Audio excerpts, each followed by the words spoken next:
Ever since I was a kid, I've been fascinated with the ocean. My mom hated it. She used to tell me all the time, if God intended for us to know about the ocean, He wouldn't have put so many obstacles between us and the bottom of it. I thought that was a bit reductionist, but when I insisted on studying biological oceanography and ocean engineering, she was as supportive as she could possibly be. College was the best time in my life. I loved my studies. My mom and I even bonded over it as she let me tell her all about what I was learning about the ocean. Even though she didn't love the field I chose, she still pitched in for my education and encouraged me to live at home until I was done. She was my biggest supporter. 2 weeks after I graduated college, my dad died, and with his death, my mom seemed to lose all her will to live. She tried to hold on for me, but every day, I could see the light slipping from her eyes a little more. She died the day after my interview for my dream job, and to this day I'm convinced she did that on purpose. She knew her time was coming, and she waited so I wouldn't miss my interview. My friends always tell me that's a little morbid, but when I light candles for my mom's spirit, I can feel her there with me, and I know it's true. Anyway, I got the call with the job offer a few days after her funeral. Another small blessing that I knew came from her, and despite wanting to just lay down and give up on everything, I accepted the job. I was still heartbroken about losing both of my parents within a few months of each other, but the job was everything I had dreamed and more. After a few years, I was given the opportunity to join a team that was researching previously unexplored parts of the ocean. I got assigned to the coolest place ever, the Bermuda Triangle. I know, we all grew up hearing stories about the Bermuda Triangle, and most of them can be explained by science and weather patterns. But the stories that can't be explained by science, unfortunately, I can offer you an explanation for. Turns out my mom was right. Sometimes obstacles are there for a reason. The first few weeks of our research expedition were exciting. We had a place we were staying in Cape Hatteras, North Carolina, but since that's still a good 640 miles from our research site, we also had a fairly nice boat we were staying on, and the team got funds for a submarine. I won't bore you with all the scientific details of our expedition, but after about 2 months we were granted permission to send 4 people into the Bermuda Triangle in a submarine. Our team lead decided she would select 3 people to go with her, and out of our 11-person team, we knew there would be a lot of disappointed people. She said she would give us her decision individually to avoid the awkwardness for everyone who wasn't selected. I was a bundle of nerves for the whole week it took her to decide, but on a bright, beautiful Sunday morning, Marnie found me in my bunk and told me I had been selected. To be honest, a part of me knew deep down that I was going to be picked. There was no way all of these things would have lined up so perfectly, just for me to be left behind while someone else went on the submarine trip. As it turns out, we would all be better off if someone else had been selected. 3 days later, we were ready to take the submarine down to the ocean floor. The people in our group were myself, Marnie, an older man named Jacob, a guy about my age named Evan, and the 90-person crew running the submarine.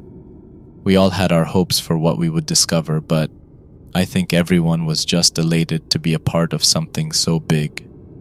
The first few days in the submarine were mostly spent getting our bearings, charting, mapping, and getting used to being so deep underwater. After that, we were able to use some pretty high-tech equipment that looked a lot like the suits astronauts wear to actually leave the submarine. I still lay awake at night and think about what that was like. The ocean was dark. It reminded me of fog, actually. The way you can see up to a certain point before it all blurs into one meaningless color.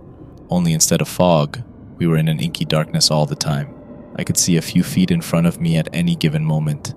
The wonders of the ocean hidden behind a cold, wet, dark veil, all there for me and my team to uncover. After a couple days of collecting samples and specimens, Jacob and I made a huge discovery. Caught between a rock and the ocean floor was a scuba suit, in a design neither of us had ever seen before. Our suits, top-of-the-line equipment not currently available to the public, looked a lot like spacesuits. This one looked like a toddler had tried to copy what we were wearing, but lacked the ability to really do it justice. The hands looked like mittens, almost exactly the way a small child would think to draw them. The helmet was oddly oblong and looked like a large bucket with holes cut out for the eyes and mouth. The eye and mouth holes were covered with glass, and the top of the helmet was rounded instead of flat like a bucket would be, giving it an odd, misshapen appearance. The body was misshapen as well, with a barrel-like torso and uneven arms and legs. While I couldn't tell what the helmet was made from, it was clear that the body seemed to be made out of leather. The helmet and body almost seemed suctioned or glued together. There was no zipper, no buttons, no way I could see to dismantle it in order to put it on. More importantly, it was clear the suit was very old, but it showed none of the signs of damage that something like that should have after sitting at the bottom of the ocean for so long. Jacob and I glanced at each other, then rushed toward the strange sight as if we were both thinking the same thing. We worked together to move the rock off it, then cleared the debris that had gathered around the suit, mostly fish bones and small carcasses. We did so in complete silence, but despite the lack of words, I knew we were both beyond excited. Whatever this was, we were on the cusp of an incredible discovery. We freed the strange-looking diver's suit and carried it back to the submarine. An hour later, Jacob and I stood with the rest of the crew. Everyone hovered around the table we had placed it on. We had debated for a while if we thought it would hold up, bringing it out of the water and into a strange atmosphere. And Marnie logically decided we needed to resurface as quickly as possible, so we could get the suit to a temperature and moisture-controlled storage facility. She told the submarine captain, and he said he would prepare us to resurface first thing on the following day. In the meantime, Marnie told us to work our asses off to get as much done as possible before departure. She told us that if the submarine went back down, she would probably give other people on the team the opportunity to be on the crew. That was disappointing, but I agreed it was only fair. We put the suit in the storage room we had reserved for samples, locked the door, and went back to work. That night was when the first unusual thing occurred. Around 1 a.m, I woke up to piercing shrieks and raced out of my bunk into the hallway. One of the crew members, Rodriguez I think, was kneeling on the floor, clutching his head and screaming. The captain knelt next to him, trying to talk over the sound of his screams. But all we could hear was Rodriguez repeating over and over, "The eyes, it's eyes." Nobody knew what that meant, but his fear was both palpable and contagious. The captain assured us that sometimes people struggle with being underwater for very long, and Rodriguez would get the best medical and psychiatric care possible once we got back to the surface. He insisted we all go back to bed, and everyone complied, slinking off to our bunks like a bunch of chastised children. The first thing I did in the morning was go back to the captain and ask if Rodriguez was okay. The captain smiled in greeting and assured me that Rodriguez was a bit sick, but they were sure he would be just fine. I thanked him, and as I was leaving I heard him call out, "If God wanted us to explore the ocean, we would have gills." It was my mom's favorite joke. Every time I talked about new advances in oceanic technology, she would say that to me with a smile and a pat on the arm. I turned around and stared at the captain. I said, "What was that?" He was already facing away from me and glanced back over his shoulder. "Sorry, what?" I knew my face was tight, my voice reflecting my nerves. "What did you say?" "As I was walking away, you said something about exploring the ocean." He gave me a concerned look. "Are you okay, Dr. Williams?" I didn't say anything. I nodded, every muscle in my body feeling like a tense rubber band. Yes, I'm fine, thank you. I guess I was just lost in my thoughts." As I walked out, he muttered, "Can't have another crazy on my ship." I made my way back to the sample room, which was once again unlocked, and joined Marnie where she stood next to the area we had reserved just for the diving suit. Marnie had sent Evan out after Jacob and I came back to chip some pieces off the rock that had pinned the diving suit to the ocean floor, and he had also collected some bits of detritus around the area as well, like fish bones and other carcasses. I walked over and said, Have you had a chance to crack the suit open? Marnie smirked, knowing I was messing around, and said, Right, because I want to be the ocean version of the guy who destroyed the city of Troy. No, but here's the craziest thing. I lifted an eyebrow and Marnie went on, I don't think there's a body in here. I looked over at the diving suit and felt a strange pang of fear shoot through me. How did it get down there then? Marnie shrugged, unbothered. Maybe it dropped off a boat or something. We might never get an answer to that, but we can do some testing on it to see when it was made and what it's made from. I scooted away from the wetsuit, the room feeling claustrophobic now. Have you had a chance to run any tests, or are you waiting until we resurface? Marnie started to answer when the door opened and a sheepish-looking crew member walked in. He said, Doctors, I'm sorry to bother you, but I have some bad news. We aren't going to be able to resurface today after all. We're experiencing serious technical issues. Marnie and I both looked at each other, mirroring the panic on each other's faces, and in her best stern voice she said, Define serious issues. The crew member glanced over his shoulder as if he was waiting for someone to step in and take over for him. Then he replied, I'll let you have that conversation with the captain. All he told me to pass along was that we're experiencing some strange weather that's interfering with the radar, and he doesn't feel safe resurfacing until it passes. He can lower us back to the ocean floor so you can continue your research, though.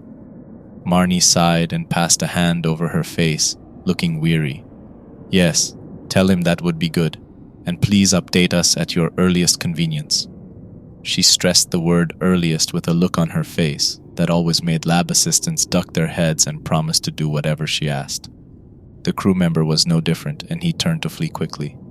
Before he could escape, I said, Wait, what about Rodriguez? Is he going to be okay? The crew member went pale and said, We don't know. Captain Cameron says that he'll be fine. We'll get back to the surface as soon as we're able, and in the meantime, he's fine in medbay. I let him run out then, and turned to Marnie, who had already turned her own attention back to the samples. Before I could ask her thoughts on what was happening, she started giving me instructions, and I ran over to help her with the tests. If we had to be stuck underwater, we might as well be productive. While the equipment we had on the sub was good, it wasn't the equipment we needed to safely test the material of the suit, so we focused on analyzing the other specimens we took from the site instead. As we worked, I felt like the suit was a third person in the room, watching and judging silently as we worked. Jacob and Evan joined us at some point, and the four of us made plans for how we would use our time until the sub could resurface. Marnie was mostly frustrated that we didn't have a timeline. She wanted to map out as much time as possible, but hesitated to do that if she didn't know how much time we had. Jacob and I encouraged her to schedule our days as if we were going to be staying for the full 5 days we would have had left, and promised to do all her top priority items first. With that settled, we went to the mess hall for dinner.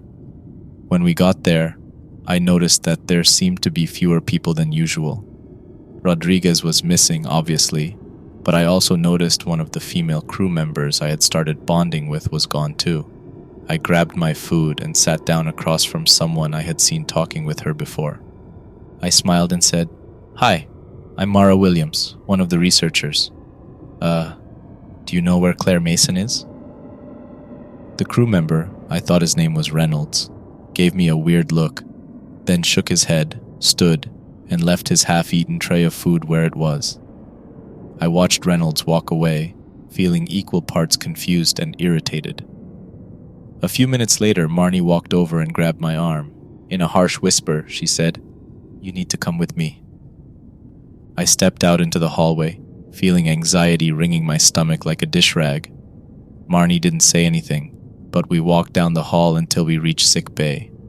Once we got there, Captain Cameron stepped out with a concerned look on his face. I had last spoken with him that morning, and in that time it was as if he had aged 20 years. He waited for us to step inside, then shut the door and said in a hushed voice, Thank you both for coming.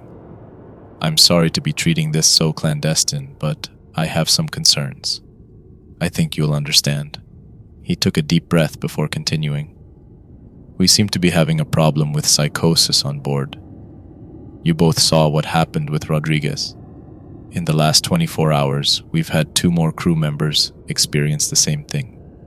That may not sound like a lot, but when you're on a machine like this one, you need every person to be in the best health possible. He stepped aside, and we saw Rodriguez, Claire, and another crew member I thought was named Anderson, all laying in their beds. They were asleep. They seemed peaceful. Cameron continued, "They're sedated. Every time they wake up, they start screaming again, and we want to keep this quiet from as many people as possible. I told the crew we believe there's a bout of mono going around and to be cautious and stay out of sickbay. It's not a good solution, but it's what we have right now. I need you two to see if you can figure out what's going on." Marnie lifted an eyebrow and put one hand on her hip. "We're not equipped for that, Captain. Neither of us have a degree in medicine or psychology. Don't you have a doctor on board?" Captain Cameron gave her a look that I can only describe as pure desperation. "Our medic isn't equipped for this either, and we don't have a psychologist for this expedition because it was supposed to be a short one. Please just do blood tests, something. Work with our medic and use any of his equipment that you need to. Figure out what's going on." Captain Cameron left, and I turned to Marnie and said, "This all started the night after we found the diving suit. Do you think we brought some kind of bacteria into the ship that's making people sick?" Marnie winced. "Shit, I hope not, but maybe we did. I'll go take a sample from it to see if there's anything weird. You go finish your dinner." She started to leave, then stopped. "And Mara, do not speak a word of this to anyone. We want to keep this quiet." I sulked back to the mess hall, feeling like my trip of a lifetime was slowly blossoming into a nightmare. I finished my food, then went back to sickbay to check in with Marnie. She wasn't there, and the medic was back, but he hadn't seen her either. Concerned now, I went back to the storage room. Sitting on the floor in the corner of the room was Marnie, tears flooding her cheeks, her eyes looking hollow and glassy. I ran to her side. Marnie, are you okay? What's going on?" She didn't speak, didn't move, just sat there like a shell of a person. I ran from the room to the sick bay and told the medic what was going on, then went to the control room to look for the captain. When I told him what happened to Marnie and what our suspicions were, his face grew hard. He said, "Lock the room you've got that thing in and don't let anyone touch it. If one more person gets sick, I'm making you and your team get rid of it. And I'll make you bleach the entire storage room to make sure no one else gets sick." I apologized for all the trouble, agreed to his conditions, and left to update Evan and Jacob. I know Marnie told me not to, but with her out of commission, I needed as much support from the rest of our team as possible. When I got to the men's bunk area, Evan and Jacob were both there looking tense. They motioned me inside and we huddled together on Jacob's bed. Jacob leaned in and whispered, "About 20 minutes after you and Marnie left, we heard more screaming. Rugen this time. He was in the hallway near the storage room, clutching his eyes and..." Jacob hesitated, as if he wasn't sure how to explain it. He was begging for forgiveness.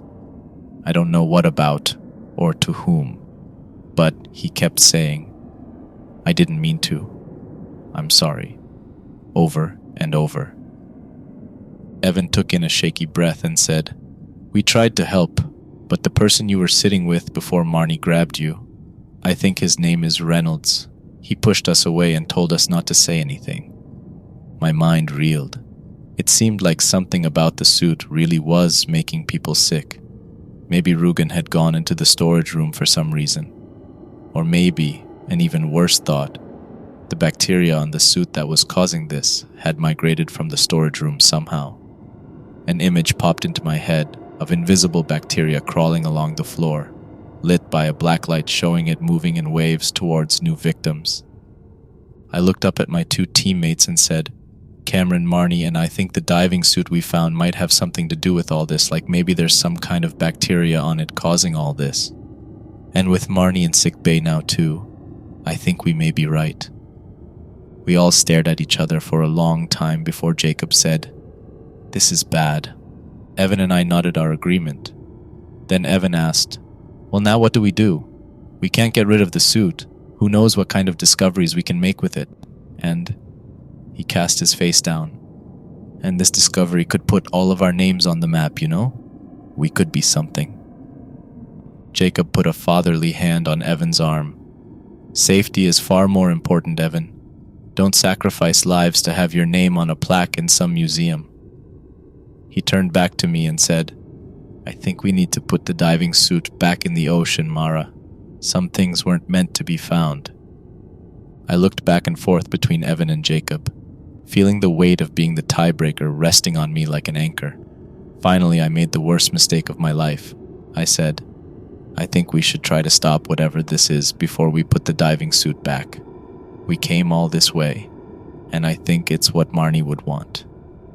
I could tell Jacob wanted to argue with me more, but when I mentioned Marnie, he closed his mouth and lowered his eyes. We agreed to meet in the storage room in an hour to try and find a way to keep the suit quarantined so no one else would get sick. The running theory was that some kind of bacteria was causing encephalitis, swelling in the brain, that was causing hallucinations and catatonia. We didn't have the right tools on board to properly diagnose them, but it was a good place to start. The three of us split up to look for supplies that might help. Evan left to look for cleaning supplies. I went to medbay to get masks and gloves, and Jacob simply said he had an idea and ran off on his own. We had agreed to meet up outside the men's quarters again, which were thankfully on the other side of the building from the storage room. A little after 9, I rejoined Jacob in the hallway. When he saw me, he sighed and said, "I knew it. I have a bad feeling." I lifted an eyebrow. "What do you mean?" He gestured around us vaguely. "Evan isn't here. I haven't seen him since we parted ways, and finding cleaning supplies shouldn't have taken very long." I shook my head and handed him the gloves and mask. "Throw these on and let's go check." Jacob sighed again. "I had hoped to stay away from that area until we can deal with this, but all right, let's go." We walked to the storage room together, and when we got there, Jacob pulled me gently away from the door so he could enter first. When we walked in, neither of us were surprised to see Evan laying on the floor, hands over his head, sobbing. Jacob and I walked over and dragged Evan to his feet and carried him to sickbay. When we got there, we found a horrible sight. Somehow, in the last hour, 10 more crew members had gotten sick. We had started with a smaller crew, around 90 crew members, 30 people per shift, 3 shifts if I remembered correctly. Since we were a smaller sub, we didn't need as many people. We were now down 15 people, including Marnie and Evan. We were quickly turning into a skeleton crew, and while I didn't know very much about submarines, I had a feeling that was really bad. After we dropped Evan off, Jacob and I went to find Captain Cameron. We opened the sickbay door, and before I could process what I was seeing, Jacob had pushed me to the floor and slammed the door shut. Walking down the hallway was the diving suit. It slumped and lurched as though only one part of it at a time was able to hold itself up. We watched through the port window in the door as a crew member came around the corner and ran into the diving suit. The man smirked, as though he thought someone was playing a prank on him, and looked into the eyes of the mask. His face fell, his eyes widened, and he began sobbing. "I tried. I'm sorry, I didn't mean to let her drown. I was only a kid." He continued to sob, curling up into a ball on the floor, as the diving suit continued to move. Jacob pulled me away from the window and placed his back to the door, blocking the port. We stared at each other in silence for a long time before he said, "Okay, this is bad and hard to believe." I nodded, feeling panic wrapping its cold, clammy hands around my throat. "What's happening? Is someone in the suit?" Jacob took slow, steady breaths, and I did my best to copy him. After a few minutes, he said, "I don't think so. I don't know. I don't think we can explain this." He turned and looked out the window again and took a deep breath. "We need to get back to the men's bunk. I grabbed our wetsuits, and I think we'll need them." I was able to manage a small smile. Jacob was a good person to have on my team. We made our way out of the med bay, both of us shielding our eyes with our hands to avoid looking directly at the eyes of the suit. As much as I wanted to believe there was some logical answer, it seemed like people were having breakdowns only after looking in its eyes. We moved slowly, taking small, careful steps as we walked down the hallway. We could hear more screams echoing around the ship. They seemed to be coming from the other side of the ship, which was good, but it wouldn't be hard for the creature to catch up with us.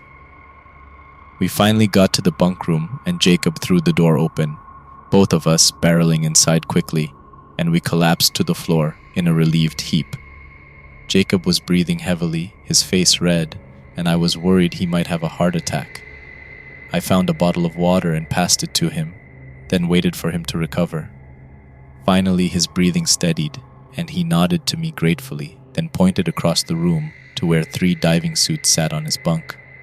I rushed forward and carried his over first, then grabbed my own and put it on. Once we were both fully suited up, I turned to Jacob and asked, "What now?" He gave me a stern look and said, "We have to get that thing off this ship. It's too risky to try and contain it." I felt the words like a deep blow and hung my head with shame. "You're right. I'm sorry." Jacob put his hand on my shoulder and gave me a tight smile. "We'll make this right. Don't worry about it too much." We both put our helmets on and stepped into the hallway. Jacob carried the body of the 3rd diving suit.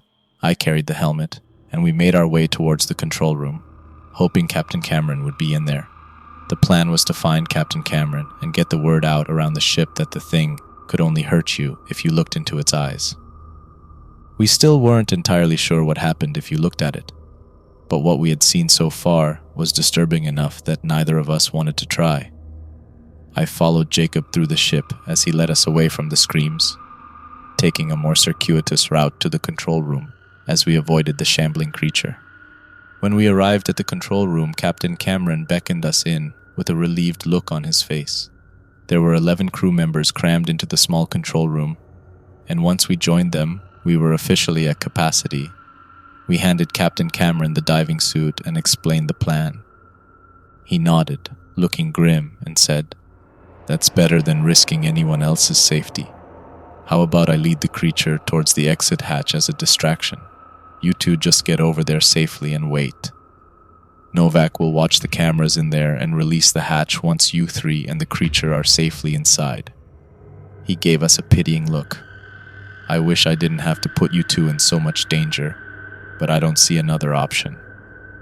Jacob and I both nodded resolutely, and I said, "It was my decision to bring this thing on board. I want to do what I can to make it right." Jacob put his hand on my shoulder and said, "I was involved with that decision too, and I second this one. Let's fix our mistake." Captain Cameron nodded, slipped into his diving suit, and the 3 of us stepped into the hallway. Jacob pointed to the right and then at Captain Cameron and nodded, then pointed to the left and gestured for me to follow him. We made our way down the hall towards the exit hatch. It was a sealed, pressure-controlled room that we could use to come and go for specimen collections. It was also exactly big enough to hold me, Jacob, and the creature. The few crew members we passed, we warned about what was happening and told them to hide somewhere safe and keep their heads down. I was starting to get nervous about the number of people we had sedated in medbay. Now, I don't know exactly how many people it takes to run a submarine, but with people dropping like flies, we had to be down to the wire. It wasn't long before we could hear scraping and shuffling coming down the hallway towards us. Captain Cameron rounded the corner, walking backwards with his head down. I glanced at Jacob and realized that if the thing pursued Cameron instead of us, we would never be able to get rid of it. I stepped away from the doorway and put myself between the creature and Captain Cameron. It didn't break stride, but when Cameron shuffled off to the side, it didn't change course to pursue him. I took over, walking backwards, until I made my way into the isolation room. It shambled after me, but didn't stop when I put my back against the wall. It kept moving towards me until it had me pinned against the exit hatch. I kept my eyes down but called out in a shrill voice laced with panic, "Jacob, it's got me pinned!" Just as I finished speaking, I felt a hard slam and glanced up just enough to see the creature reeling back before slamming its head into my helmet again. I watched in terror as a small spider web appeared in the glass.